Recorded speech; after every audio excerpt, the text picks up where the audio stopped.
Ready for this? We're diving deep into a world where uh, digital scarcities are the norm and trust. Well, trust is built on math, not institutions. We're tackling Blockchain Revolution by Don and Alex Tapscott.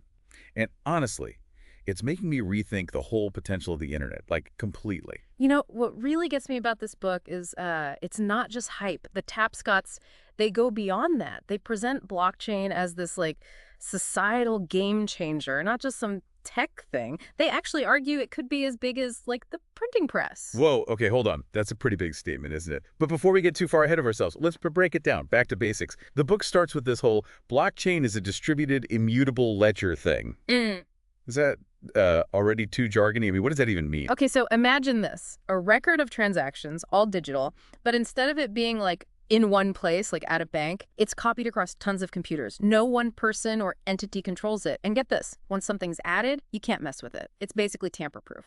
So it's like this shared public record, but like super secure. But wouldn't that be crazy slow? I mean, how do you even add anything new to this massive digital thing? That's where mining comes in. Picture a global competition, right? People using their computers to solve these super complex puzzles, all cryptographic and whatnot. The first one to crack the code gets to add a new block of transactions to the chain, and then boom, they get rewarded with cryptocurrency. So it's like a digital gold rush or something. People are actually competing to like earn digital rewards by making the network secure. That's honestly, it's kind of brilliant. It makes sense why blockchain is so hard to hack, too. You'd have to take over the whole network. But wait, what's stopping someone from just like copying a coin and spending it twice? That's the double spend problem, the thing that's messed with digital currencies forever. Traditional systems have a tough time with it. But with blockchain, every single transaction, it gets checked by the entire network. Like every coin's history is tracked meticulously, so no duplicates allowed. So blockchain is like this digital detective, always checking, verifying everything. It really flips the script on how we think about trust. We're not relying on some bank or government to tell us it's legit. The math does all the work. Exactly. And the Tapscotts, they take it even further. They outline 7 principles, the foundation of this whole blockchain economy. Principles like networked integrity. That's where trust is, in the network itself, not in, institutions that can make mistakes. And distributed power. So no single entity can control it or censor stuff. It almost sounds a bit utopian, but I have to admit, it's a pretty powerful vision. But let's not forget, we're still in the early stages here. The book's honest about the challenges, too. True. It can't all be rainbows and sunshine, can it? So let's get into how these principles could actually play out, in the real world. Let's start with finance, shall we? The book really gets into how blockchain could, turn finance upside down.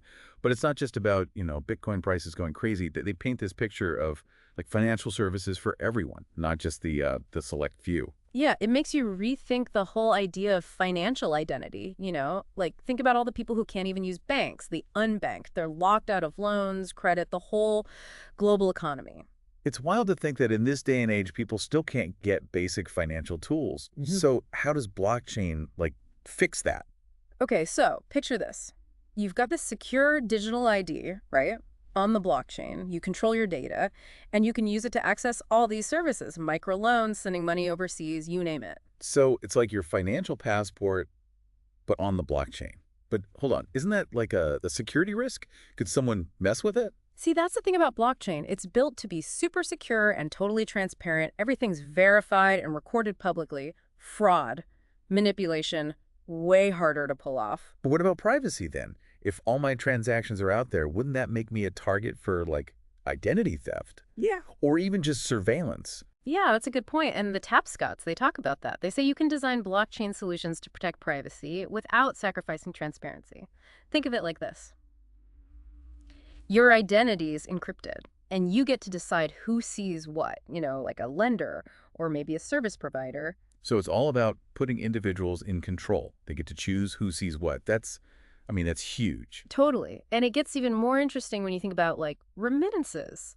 Billions of dollars being sent by migrant workers to their families.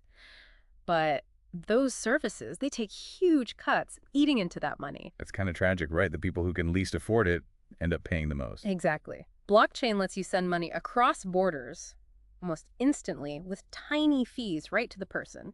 That could change everything for so many people. It's like cutting out the middleman, making things way more fair. Okay, let's switch gears for a sec. Let's talk about something maybe you wouldn't expect.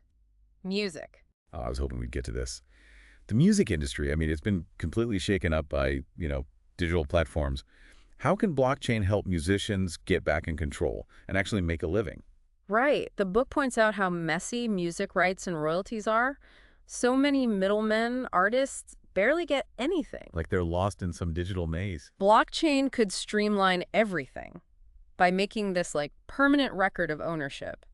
Imagine musicians can register their copyrights directly on the blockchain. So it's like each song has a digital fingerprint. Yeah, exactly. And then you've got smart contracts that can automate the whole royalty thing.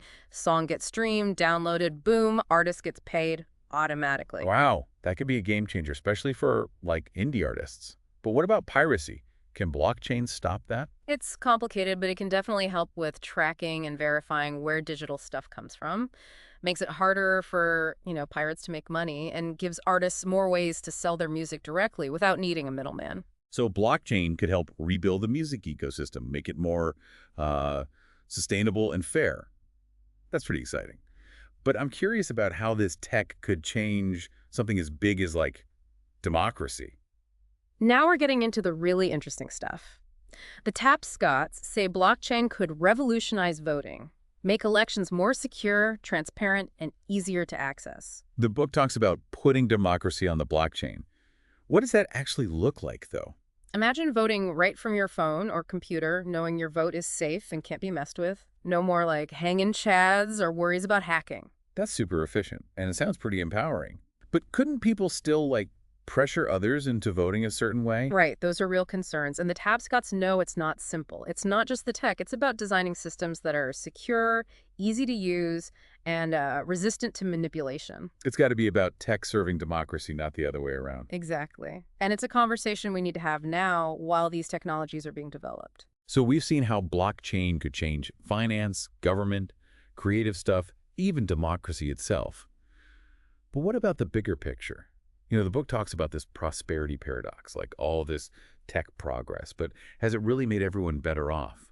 Yeah, it's like we hear all about these amazing new technologies, but is it really making a difference for everyone? Like, are we actually better off as a society? Right, that's the paradox they're talking about. And they think blockchain, it could be this key to like a better kind of prosperity, one that's more inclusive, more fair. They say it's not just about efficiency, it's about, shifting power dynamics, Yeah. giving opportunities to those who've been left out. So using tech to address those systemic issues, not just making the rich richer, right? Exactly. The book talks about like empowering people, Yeah. giving them more control over their money, their data, their own futures, basically. Access to financial tools, that's like the foundation of prosperity. If you can, store value, move it around securely, participate in markets, get credit, then you can build a business, invest, contribute to the economy.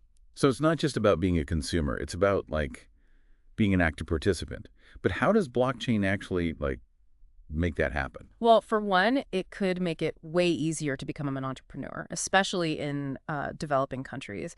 Imagine anyone with internet. They can get funding, connect with suppliers, build a global business no matter where they are. Breaking down those barriers that have always been there, the geographic ones, the economic ones, like a recipe for a more dynamic world, right? Right. And, blockchain could also lead to these new ways of, like, creating wealth together. The book talks about DAEs, remember those? The distributed autonomous enterprises. They're like cooperatives, sharing profits, making decisions together, not just some top-down thing. It's like taking the sharing economy, but applying it to business itself, a more equitable model. It's pretty radical, but I can see the appeal, especially for, like, younger folks who want to do business differently. And don't forget, blockchain can also, streamline things, make processes smoother across all sorts of industries, supply chains, healthcare, energy, more efficiency, lower costs, faster transactions. That benefits everyone. So optimizing, reducing waste, Yeah. creating a more abundant future. But there are got to be challenges, right? Downsides.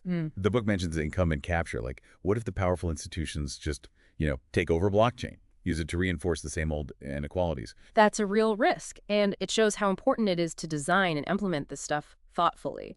We have to make sure blockchain solutions are inclusive from the start. not just, replicating the same power It's structures. not just about the tech, it's about how it's used, who's in control, Right. making sure it serves everyone, not just a select few. Exactly. And that's why they emphasize collaboration, education, and just like open discussion. We Mhm. need a global conversation about how to do this right, how to make sure this tech benefits all of humanity. So after all this deep dive into blockchain revolution, what's the main takeaway? What do you really want listeners to remember? I think it's that blockchain is powerful. It really could change everything, but it's not, a magic solution, and it's not going to automatically create utopia. We have to decide how to use it, what kind of future we want to build. It's a call to action, right? To get involved, learn, ask questions, and help shape this blockchain-powered world. Make it fair, sustainable, something that benefits everyone. So keep exploring, keep learning, and don't be afraid to ask the tough questions. The future is being written now, and we all have a part to play. Well, thanks for joining us for this deep dive. It's been great. And remember, stay curious. The world of blockchain, it's always changing, so who knows what amazing things are coming next.